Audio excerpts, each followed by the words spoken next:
উচ্ছেদ চলাই মছজিদ ভাঙি থকা অৱস্থাত শেষবাৰৰ বাবে আজান দিয়া যুৱকজন আপুনি আজান দিছিলে ন হয় মই দিছিলোঁ যিখন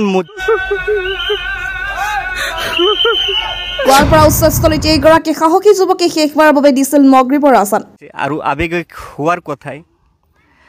যোৱা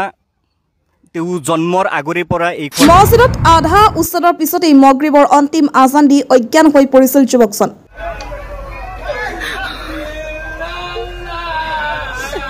ভিডিঅ'টো শ্বেয়াৰ কৰি সমগ্ৰ বিশ্বজুৰি বিয়পাই দিয়ক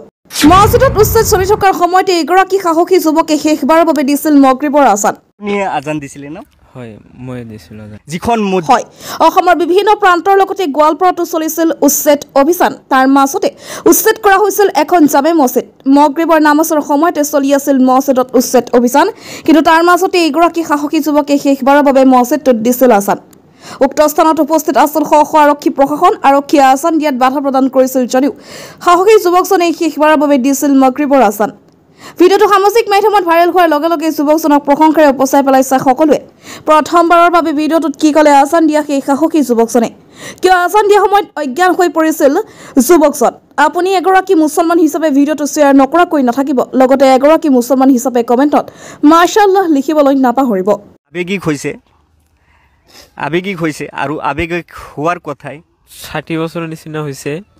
মই এতে সৰুকালতে মই এতে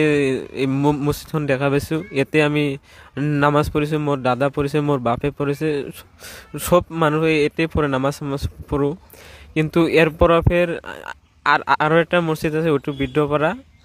মই এতে মাঝে সাঝে এতে পঢ়ি থাকোঁ মানে সবসময় নপঢ়োঁ এতে তাতে পঢ়োঁ আমাৰ গাঁওখনত মছজিদ আছিল 8খন আছিল 8খনৰ ভিতৰত এটাই জামি মছজিদ হয় বিদ্যাপাৰা কিন্তু এই মছজিদটো নামাজ পঢ়িলে মানুহ ইমান শান্তি হয় মই ভাষাৰে মানে কেনেকৈ কম মই নিজেও মানে হৈ আছোঁ মানে ইমান ডাঙৰ একটা মছজিদত কত মানুহবিলাক চাই আছে কত পুলিচ প্ৰশাসন গোটাই চাই আছে মই তাতে থিয় আছিলোঁ মই কেনেকৈ যে এতিয়া আহিছে মই দিছোঁ আজানটা দিছোঁ মই নিজে ক'ব নোৱাৰিছোঁ মই যে দিছোঁ এটা আজানটা দিছোঁ মই নিজেই নাজানো কি কেনেকুৱা হৈছে আজান দিয়াৰ পিছত বোলে মই বোলে তাতে বোলে অজ্ঞান হৈছিলোঁ তাতে মই পুলিচে এজন মানে ধৰি লৈ গৈছে লৈ যায় হেনে চিচিবলৈ ভৰ্তি কৰিছিল তাৰপৰত মোক পুৰা হুচাইছে তাৰপৰা মই তাতে আৰু জিজ্ঞাসা কৰিছোঁ মই ইয়াতে কিয় আছোঁ মই তাৰপৰা পুলিচে মোক কৈছে কয় নহয় ভাইটি তুমি তাতে অজ্ঞান হৈছিলে তাৰ কাৰণে তোমাক ইয়াতে লৈ আহিছোঁ